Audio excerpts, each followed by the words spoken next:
Well, here's another kind of rule you need to think about. We've already mentioned MMR. We said it was an attenuated immunization. A good rule of thumb for your brain is this one. Anytime you give a patient a live or attenuated immunization, we want to wait till they're about a year of age. Because by a year of age, we usually have a good idea about whether or not this patient is immunocompetent or immunocompromised. Consequently, the first time we give an MMR is typically at 12 months of age, all right? So right about a year.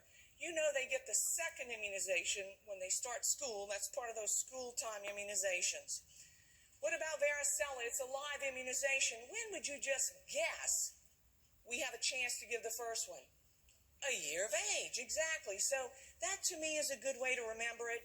And again, they get a booster at about 4 to 6 years old when they go to school. What about the influenza immunization? Well, CDC thinks it is so important that everybody gets an influenza immunization that they want everybody to get it starting at 6 months of age. That's how important it is. Now listen, you know the strains that are going to be in the influenza immunization are chosen almost a year ahead of time. You know, it's like a forecast. And they do a pretty good job, but every year they don't hit it directly on the mark. It's still important for people to get immunizations. And it's really important for you to get flu immunizations as well. So make sure that you encourage your patients to do it. And there's a variety of influenza immunizations that are available. Let's talk about some common situations that are going to come up in your clinic with them. Here's the first one. A mother reports that her 1-year-old has an allergy to eggs that produces a non-pruritic rash.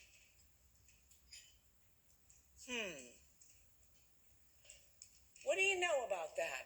Well, the first thing you should recognize is that if somebody really has an allergy, a true allergy, an IgE-mediated allergy, it itches.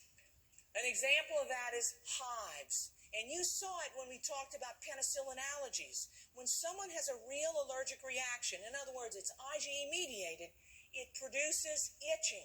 So if she says a baby has a non-pruritic rash, can you give the flu shot? Of course you can.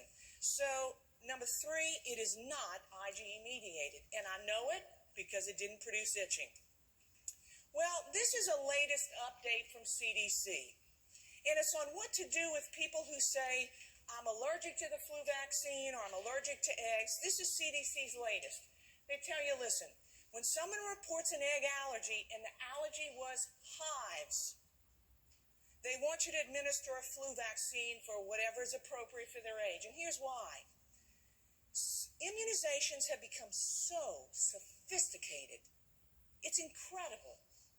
And now instead of stringing together big proteins to make your immune system respond and produce antibodies, we can now string together small sequences of amino acids that elicit the same antibody production without the allergic reaction.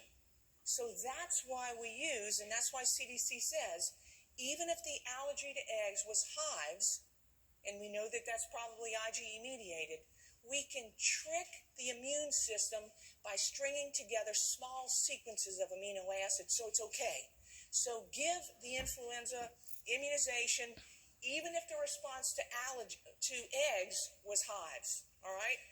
The second thing that CDC wants you to know is that if a patient reports an egg allergy, and their egg allergy was angioedema or respiratory distress, don't give that in your clinic. But CDC still wants them to get an influenza immunization. Consequently, they need to be in a place when they get their flu shot where those symptoms can be treated if they occur. But what do you think the bottom line is for CDC? If you can breathe, get a doggone flu shot. All right? So there it is. The bottom line is CDC wants everybody to get a flu immunization. All right? What about the meningococcal immunization? Oh, man, is this important. So let me just kind of let your brain think like this. who is at highest risk for meningitis? It's the age or the time when people are in high school and early college, right? Well, your strategy has to be that we want to get them immunized before they become at high risk. So if the high risk time is for a high schooler when they're a junior or a senior, we need to get them immunized before that time. Consequently, we give the meningococcal immunization at 11 to 12 years of age, and if we didn't get it to them then, we certainly want to get it in those teenage years. So the important thing to remember is immunize an at-risk population, and now you know who they are based on how old they are. So teenagers, we got to get immunized. What about HPV? I feel like Mimi gave that to you yesterday when we talked about women's health, but we really want to get people immunized against HPV. It causes cervical cancer, right? And the two high-risk subtypes are kind of related to their age, 16 and 18, as in years of age. So it's a 2 or 3 dose series. I don't think they're going to ask you how many doses a series does this particular patient need, but just know that it's in the routine immunization schedule for all 11 to 12-year-olds. So there it is. The latest information was October of 2019. So let me give you a question. I don't expect you to know the answer to this question. I'd be glad if you did. But I want you to have a suspicion and a really deep thing inside of you that lets you know, let me go check this out. Listen to this situation. A 16-year-old patient who is 3 months pregnant had an initial HPV vaccine 6 months ago. She's here today for completion of her HPV vaccine. Now, I'm sure that you're thinking, I don't think you can give an HPV vaccine to a pregnant patient. Let me go check. When a situation like this comes in, especially with an immunization, and you really don't have a specific answer in your brain, I want you to say, excuse me, I'll be right back. But what I expect you to sniff out with this situation right now is that, wait a minute, she's pregnant. Can I give this immunization or not? So you should have that little thing inside of your stomach that lets you know this situation sounds fishy. Let me go check it out. Should you give her this immunization or not? No, I'm not giving it to her. The recommendation is to wait until after she's delivered, all right? So you don't have to know the answer. You just got to have that little feeling inside of your stomach that lets you know, hey, wait a minute, something doesn't feel right about this, all right? And so that's exactly what it is. Well, if you give enough immunizations, somebody invariably is going to have this. It's an adverse reaction. So adverse reactions can come in 3 different ways. One is local, and that's the one you see most often. What might that be exhibited by? Redness or maybe tenderness at the injection site. We see that all the time. On rare occasions, we see systemic reactions.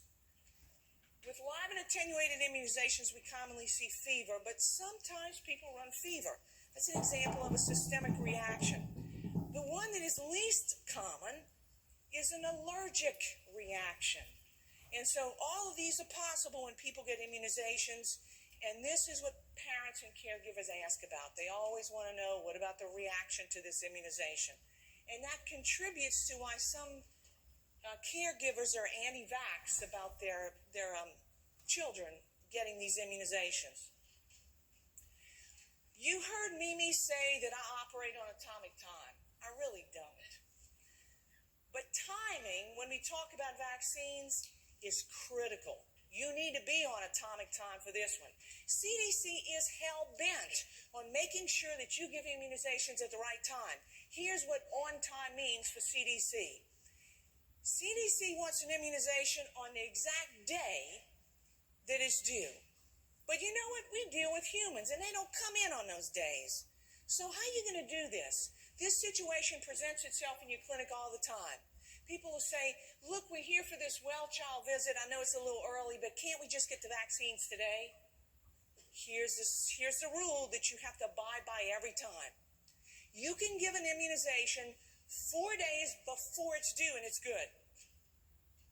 But if you give an immunization 5 days, 6 days, 7 days, 10 days before it is due, the word that CDC uses to describe that is, look, right here, invalid. And it means you got to give it again. And you want me to tell you something? That's a tough conversation to have with an adolescent and a tough conversation to have with a caregiver, because suddenly they don't have as much confidence in you as they had before.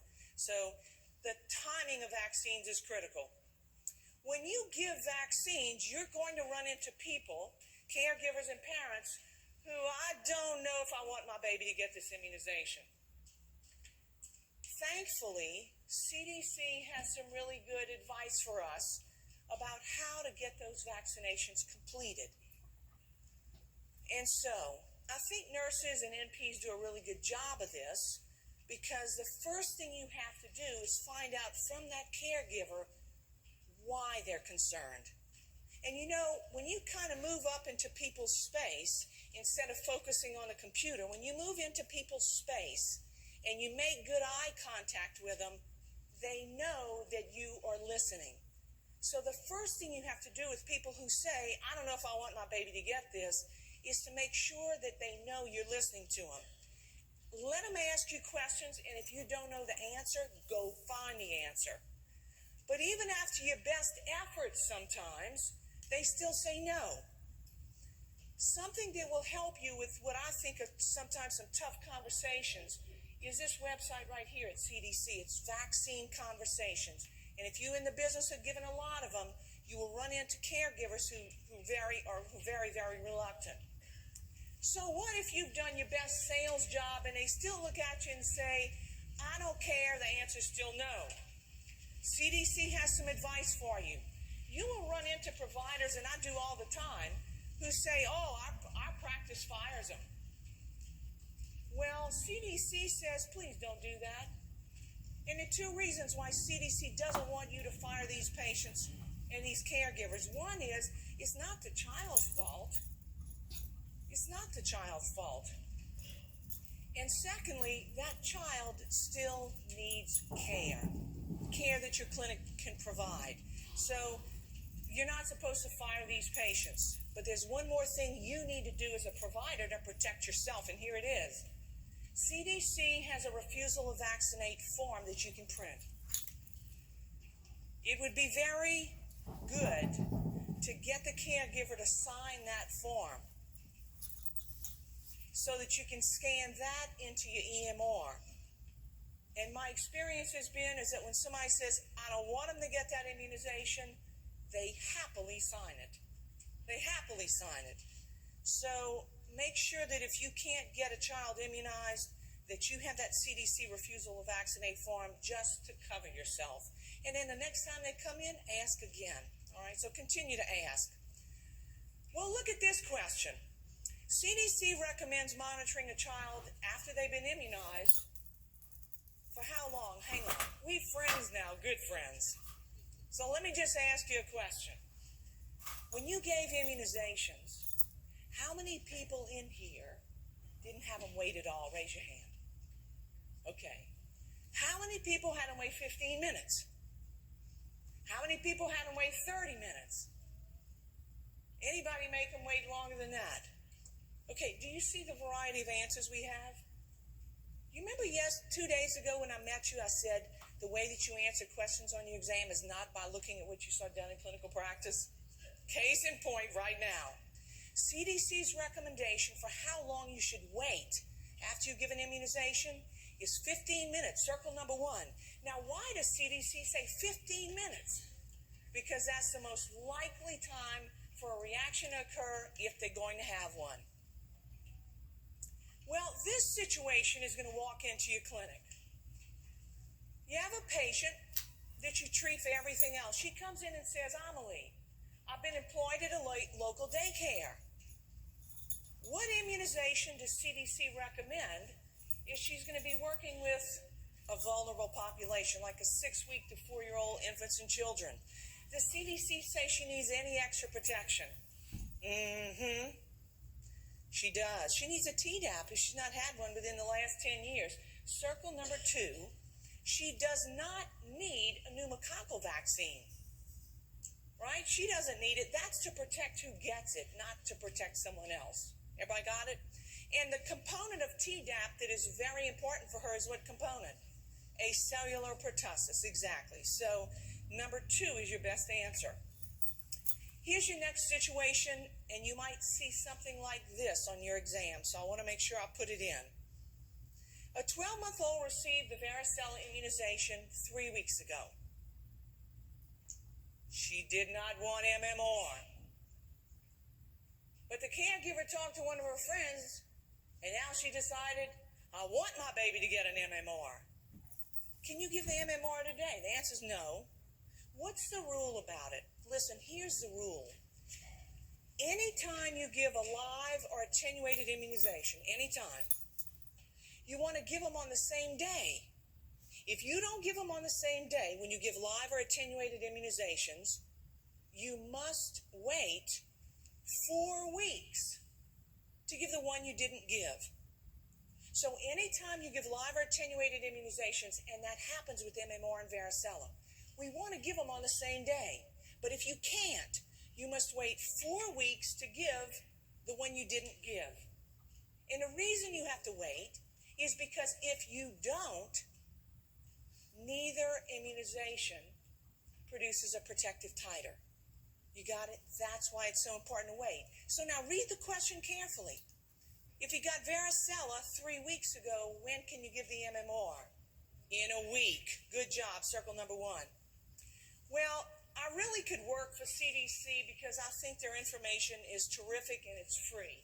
So visit CDC often, and here's their 800 number.